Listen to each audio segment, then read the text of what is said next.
మహాకాళేశ్వరుడిది జరిగింది. మహాకాళేశ్వర జ్యోతిర్లింగం లోపల శ్రీకరుడు గొల్ల పిల్లవాడు ఉంటాడు. గొల్ల పిల్లవాడు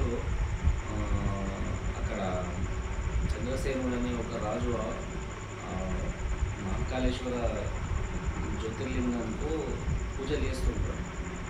గొప్పగా చేస్తుంటారు. రాజు అంటే ఆబ్వియస్లీ గొప్పగా చేస్తుంటారు. మంచి మంచి పూజలు ఆడంబరం చేస్తున్నప్పుడు అదే రోజు ఆయన దర్శనంకి వచ్చి అది చూసిన తర్వాత ఆయన లోపల పూర్వజన్మ సుకృతమో దేనివల్లనో ఆ సంస్కారం అంటే ఆ లింక్ దొరుకుతుంది. ఆయన భగవంతుడిని ఆ పూజించే విధానం వల్ల ఈయనకు లోపల భగవంతుడి మీద ఆరాధన పెరుగుతుంది.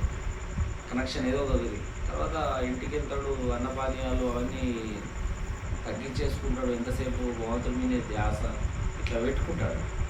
పెట్టుకున్న తర్వాత ఆయన శివలింగాన్ని చేసుకొని దానికి పూజ చేయడము, అందులోనే లీనమైపోతాడు.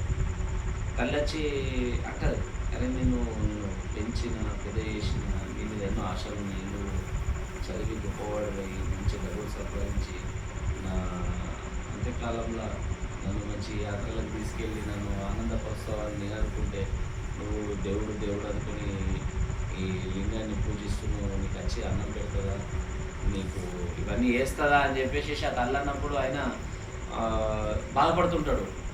భగవంతుడి యొక్క ఈ లింకుల్లో నేనుంటే నన్ను చెడగొడుతుంది, నన్ను దూరం చేస్తుందని బాధపడి ఆ అర్ధరాత్రి వెళ్ళిపోతాడు. ఇంట్లో నుంచి వెళ్ళిపోయి ఔర్వ ఋషి ఆశ్రమంకి వెళ్తాడు. ఔర్వ ఋషి ఆశ్రమంలో తపోవనంలో ఆయన దగ్గర అన్నీ నేర్చుకుంటాడు. అంతర్భక్తి బహిర్భక్తి యొక్క విలువను తెలుసుకొని ఆ ఆశ్రమం నుంచి బయటకు వస్తాడు. బయటకు వచ్చేసేసి ఇదంతా మీకు తెలిసినే కావచ్చు. బయటకు వచ్చేసేసి మళ్ళీ చింతన చేస్తుంటాడు. చింతన చేస్తున్నప్పుడు భగవంతుడు అంటే కార్యం చేసే వ్యక్తి కాబట్టినే భగవంతుడు ఆయన తపస్సు ఉన్నప్పుడు, ధ్యానం ఉన్నప్పుడు భగవంతుడు దర్శనమిస్తాడు. దర్శనం ఇచ్చి నువ్వు కార్యాన్ని తీసుకెళ్ళి భగవంతుడు నా కార్యాన్ని నువ్వు నెరవేరుస్తావు అని చెప్పేసి ఆయన అన్నప్పుడు ఆయన మళ్ళీ వెళ్తూ ఆయన ఒక శమంతకమని అని ఒక చిన్న ఉంటుంది. అది ఎంతంటే అంత డబ్బులు ఇస్తుంది ధనం. శమంతకమణిని ఇచ్చి నువ్వు దీన్ని ధర్మకార్యార్థం వాడు, నీకు అవసరాన్ని బట్టి ఇది ఇస్తుంది, నీ అవసరానికి నువ్వు ధర్మకార్యం కోసం వాడే డబ్బులు నీకు. ఇప్పుడు నువ్వు చెప్పేది ఇది కథనా ప్రశ్ననా? ప్రశ్న కాదు, కథ. ఈ కథలోని నీతి నేను అడుగుతా. అదే నీతి ఏంటి సంక్షిప్తంగా చెప్పు. సోది చెప్పినట్టు చెప్తే ఎట్లా? నువ్వు ఎట్లా అంటే ముసలమ్మ మనవాడికి కూర్చోబెట్టి చెప్పినట్టు చెప్తున్నావు. అట్లా ఎప్పుడు చెప్పదు. కథ అన్నప్పుడు కట్టే కొట్టే తెచ్చి అన్నట్టు చెప్తే సమయం అనేది అందరికీ శ్రీకరుడు గురించి తెలుసో లేదా అంటే తెలిసినా తెలియకపోయినా మనిషి ఏంటంటే స్టోరీ లింక్స్ చెప్తే అయిపోతుంది. సంక్షిప్తంగా చెప్పాలి. ఎప్పుడు ఔరవ ఋషి దగ్గర తెలుసుకున్న జ్ఞానంతో ఆ చమతకం అని పట్టుకొని పోతాడు. ఆ రాజుకి ఇస్తాడు, నువ్వు ధర్మకార్యాన్ని చెయ్యు అంటాడు, ఇదంతా చెయ్యు అంటాడు. చేయు అన్న తర్వాత లాస్ట్కి అయితే శమంతకం అని అంత గొప్ప విలువైన శమంతకం అని ఆయనకి ఇస్తే ఆయన ధర్మకార్యానికి ఆయన వాడక రాజుకే ఎందుకు ఇస్తాడు? ఆయన రాజు నువ్వు ఇది శమంతకం ఉపయోగించి నువ్వు ధర్మకార్యానికి వాడాలా, నువ్వు ధర్మకార్యాన్ని నువ్వు నెరవేర్చు, ఎన్ని రోజులు ఈ పూజ విధానం ఇందులోనే ఆరతి ఈ వీటిలోనే ఉంటావు, నువ్వు ధర్మకార్యం కోసం ఈ శమంతకం అనేది తీసుకో, దీని ద్వారా దీన్ని ఉపయోగించి ధర్మకార్యాన్ని నెరవేర్చు అంటున్నాడు. మరి ఈయననే దాన్ని చేయలేక ఆయనకి ఎందుకు ఇచ్చిన? రాజుకు ఉన్న క్వాలిటీకి ఈయనకున్న దానికి డిఫరెన్స్ ఏంటి అని నాకు అర్థం కాలేదు. మరి అంత చదివిన కథలో లేదా అంటే నాకు అర్థమైంది అంతే. అది మీకే అడిగిన. రాజుకి ఎందుకు ఇచ్చాడని? రాజుకే ఎందుకు ఇవ్వ, తననే ఉపయోగిస్తే అయిపోతుండే కదా. మరి తప్పంటావా రాజుకి ఇవ్వడం?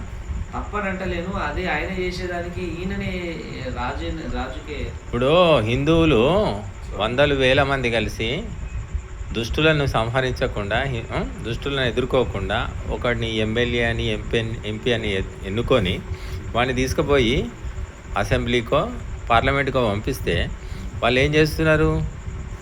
హాయిగా తిని పడుకొని వస్తున్నారు. హిందువుల రక్షణ లేదు, హిందువులను కష్టాల్లో ఉంటే వచ్చి ఆదుకునేది లేదు. అంతే కదా జరుగుతున్నది. ఎందుకు అంటే ఆ నాయకులు దొంగ నాయకులు కాబట్టి, వాళ్లకు ఓటేసి వీళ్ళు గెలిపించారు కాబట్టి దానికి శిక్ష అనుభవించాల్సిందే.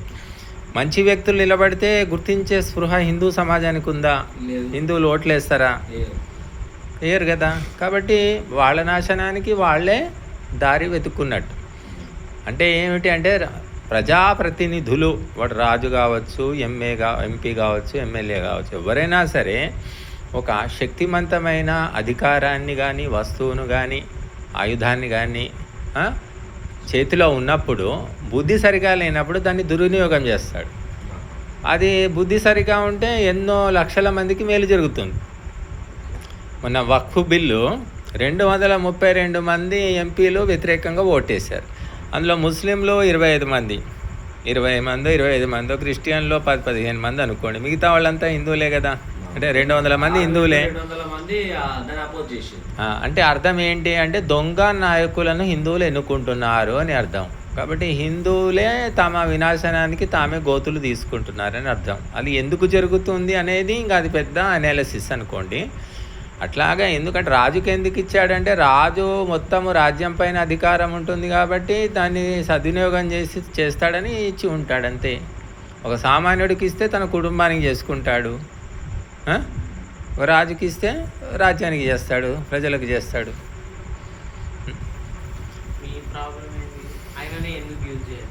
ఆయన ఎందుకు యూజ్ చేయలేడు? ఈయనకి ఇవ్వాల్సిన అవసరం ఏమొచ్చిందండి? రాజు యొక్క కెపాసిటీకి రాజు అతను ధార్మికుడు అనిపించి ఇచ్చి ఉంటాడు, అధార్మికుడు అని ఇచ్చాడంటారా మీరు? మరి ఇంకేం స్పష్టమైంది కదా.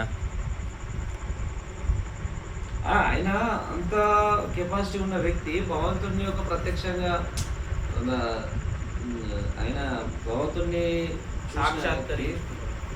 ఆయన ఎందుకు మార్పు చేయొచ్చు కదా? అంత పరివర్తన ప్రజల లోపల రాదా? ఇప్పుడు మీరు రామాయణం అంతా చదివి ఏదో అడిగినట్టే ఉంది.